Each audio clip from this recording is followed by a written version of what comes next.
और इस वक्त की बड़ी खबर भी सामने आ रही है, जहां पर आपको बता दें नेटो पर ज़ेलेंस्की का बड़ा बयान सामने आया है। साफ साफ कहा है कि रूस से डरता है नेटो। नेटो पर ज़ेलेंस्की का बड़ा बयान, जहां पर रूस से डरता है नेटो, ये कहा गया है क्योंकि नेटो लगातार हाथ पीछे खींचता हुआ साफ दिख रहा है और ऐसे में ज़ेलेंस्की भी नाराज चल रहे हैं नेटो से, क्योंकि नेटो सहायता के लिए आगे भी नहीं आ रहा है। तो ऐसे में ज़ेलेंस्की ने एक बयान जारी किया है जिसमें उन्होंने कहा है कि रूस से नेटो डरता है, क्योंकि इससे पहले तमाम सहायता भी मांगी गई थी, चाहे वो आर्थिक सहायता हो या फिर सैन्य सहायता ज़ेलेंस्की की ओर से मांगी गई थी। और इससे पहले साफ कहा था नेटो ने कि हम आपके साथ हैं, लेकिन किसी भी तरीके की खास सहायता यहाँ पर यूक्रेन को नहीं मिल रही है नेटो से। और ऐसे में ज़ेलेंस्की, जो कि यूक्रेन के राष्ट्रपति हैं, उन्होंने साफ कह दिया है कि रूस से डरता है नेटो।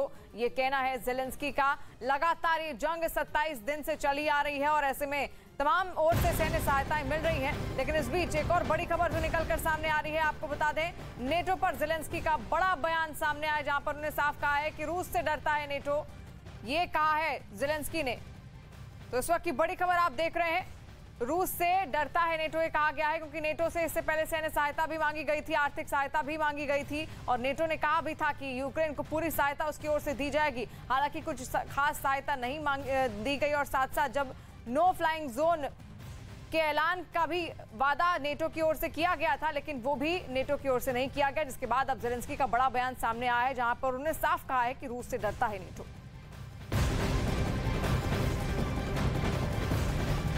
और वहीं इस वक्त की बड़ी खबर, रूस यूक्रेन युद्ध पर बड़ी खबर आ रही है। संयुक्त राष्ट्र का बड़ा दावा है, युद्ध में अब तक 925 लोगों की मौत की खबर है। संयुक्त राष्ट्र का जो आंकड़ा है उसके हिसाब से अब तक यूक्रेन में 925 लोगों की मौत की खबर है।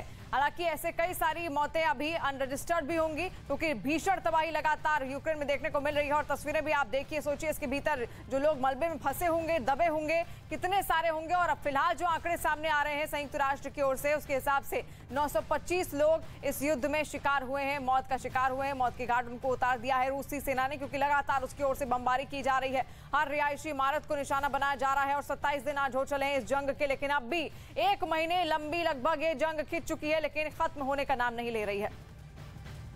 यूक्रेन में जारी जंग के बीच 10 लाख की जैकेट में रैली करने पर पुतिन की फजीहत हो गई। कुछ दिन पहले हुई ये रैली पुतिन ने मॉस्को में की थी, जिसमें हजारों लोग पहुंचे थे, जिन्हें पुतिन ने संबोधित किया था।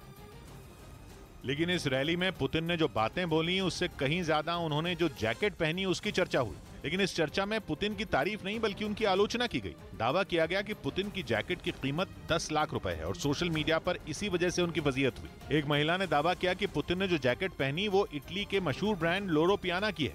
यही नहीं, उसने अपने ट्वीट में पुतिन की वो जैकेट पहने हुए तस्वीर शेयर की, जिसके साथ जैकेट का ब्रांड और उसकी कीमत लिखी नजर आई। उसने अपने ट्वीट में पुतिन की निंदा करते हुए लिखा कि ऐसे समय में जब रूस के लोग खाने के लिए जंग लड़ रहे हैं, तब पुतिन ने 90,000 लोगों को 10 लाख की जैकेट पहनकर संबोधित किया। पुतिन की जिस रैली की बात की जा रही है वो उन्होंने 18 मार्च को मॉस्को में की थी, जिसमें पुतिन ने यूक्रेन में जंग लड़ रहे अपने सैनिकों की पीठ थपथपाई थी। является основной, главной причиной, побудительным мотивом и целью военной операции, которую мы начали на Донбассе и на Украине। लेकिन कहा जा रहा है कि रूस में कुछ लोग पुतिन के इस रैली में लाखों की जैकेट पहनने पर नाराज हो गए, क्योंकि उनका कहना है कि यूक्रेन में जंग की वजह से रूस पर यूरोप के देशों ने कई तरह के प्रतिबंध लगा दिए हैं, जिससे वहां महंगाई 7वें आसमान पर पहुंच चुकी है और खाने के लाले पड़ने की नौबत आ गई है। एक महिला ने तो पुतिन की रैली का वीडियो शेयर करते हुए लिख दिया कि यूक्रेन में नरसंहार की बात करते हुए पुतिन ने लोरो पियाना की जो जैकेट पहनी उसकी कीमत रूस के कई नागरिकों की सालाना आमदनी से ज्यादा है। एक और शख्स ने इटली के ब्रांड से पुतिन का बॉयकॉट करने की मांग तक कर डाली। उधर इंग्लैंड के पूर्व फुटबॉलर डेविड बेकहम यूक्रेन के लोगों की मदद के लिए आगे आए और उन्होंने गर्भवती महिलाओं की मदद के लिए अपना इंस्टाग्राम अकाउंट वहां की एक डॉक्टर को सौंप दिया। जिस डॉक्टर को बेकहम ने अपना यह इंस्टाग्राम अकाउंट दिया वो खार्किव के एक अस्पताल में काम करती हैं। जिन्होंने डेविड बेकहम के इंस्टाग्राम अकाउंट के जरिए जंग से तबाह यूक्रेन की तस्वीर दुनिया को दिखाई। सबसे पहले उन्होंने खार्किव में बेसमेंट में बने एक अस्पताल का वीडियो दिखाया, जिसमें कुछ गर्भवती महिलाएं और नवजात नजर आए। रूसी सेना के धमाकों से बचने के लिए वहां इस बेसमेंट को अस्पताल में बदल दिया गया था। इसी अस्पताल में ये डॉक्टर डर और खौफ में जी रहे मरीजों का इलाज करती नजर आई। युद्ध के बीच गर्भवती महिलाओं की मदद के लिए इस डॉक्टर ने 24 घंटे इसी अस्पताल में रहना शुरू कर दिया। Сегодня же я вам покажу, как мы работаем во время войны, и расскажу.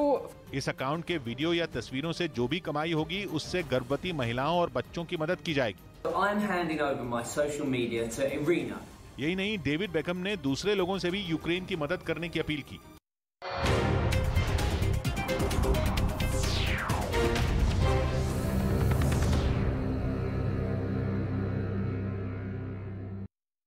ओडेसा शहर का एक और वीडियो जारी किया जिसमें वहां एक इलाके में कई मकान खंडहर में बदले दिखे। दावा किया गया कि रूस की तरफ से हुई गोलाबारी की वजह से इन मकानों का ये हाल हुआ है। मकानों के खिड़की दरवाजे टूटे फूटे दिखे, जबकि उनमें रखी चीजें कबाड़ में बदली नजर आईं।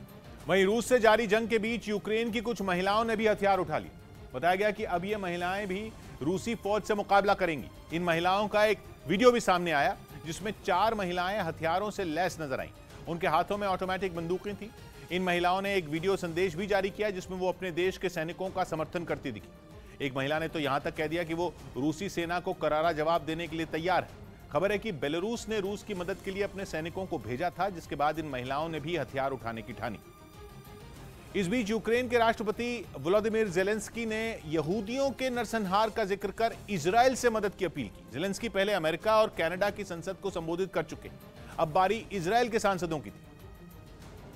और ज़ेलेंस्की के इसी भाषण को सुनने के लिए सांसद ही नहीं बल्कि इजराइल के कई लोग भी बेताब नजर आए। इसके लिए बड़ी संख्या में ये सभी लोग इजराइल के तेल अवीव शहर में जुटे, जहां कई लोगों ने एक बड़ी स्क्रीन पर यूक्रेन के राष्ट्रपति का भाषण सुना। इस भाषण के बीच बीच में लोग तालियां बजाते भी दिखे।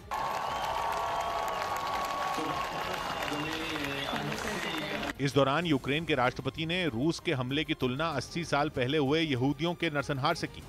ज़ेलेंस्की ने कहा कि तब यूक्रेन ने यहूदियों का साथ दिया था और अब इजराइल को यूक्रेन के साथ खड़ा होना चाहिए। По видеозаписи и перед народом Израиля президент Украины, которого в Москве обвиняют в нацизме, выступал в КНЕ। यही नहीं, ज़ेलेंस्की ने दावा किया कि रूस ने यूक्रेन के बाबी-यार स्मारक को भी निशाना बनाया, जो कि दूसरे विश्व युद्ध में जान गंवाने वाले यहूदियों की याद में बना था।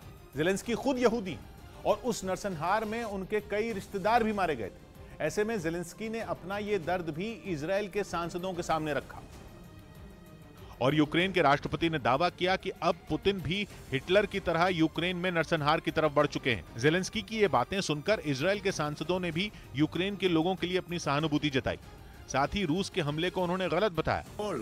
כדי להביא כמה שיותר מהר להפסקת האש ולסיום המלחמה। ज़ेलेंस्की ने पुतिन की तुलना हिटलर से की और पुतिन को यहूदियों का विरोधी भी बता दिया। उधर यूक्रेन ने पूर्व जिम्नास्ट अलीना कबाएवा के रूसी राष्ट्रपति की पत्नी होने का दावा किया और बताया कि वो स्विट्जरलैंड में खुफिया जगह पर रह रही हैं। ऐसे में ज़ेलेंस्की सरकार ने स्विट्जरलैंड से उनकी सुविधाएं खत्म करने की अपील की और उन्हें स्विट्जरलैंड से बाहर निकालने की मांग उठा दी। यूके की कई मीडिया रिपोर्ट में यूक्रेन के हवाले से अलीना कबाएवा के पुतिन की पत्नी होने का दावा किया गया।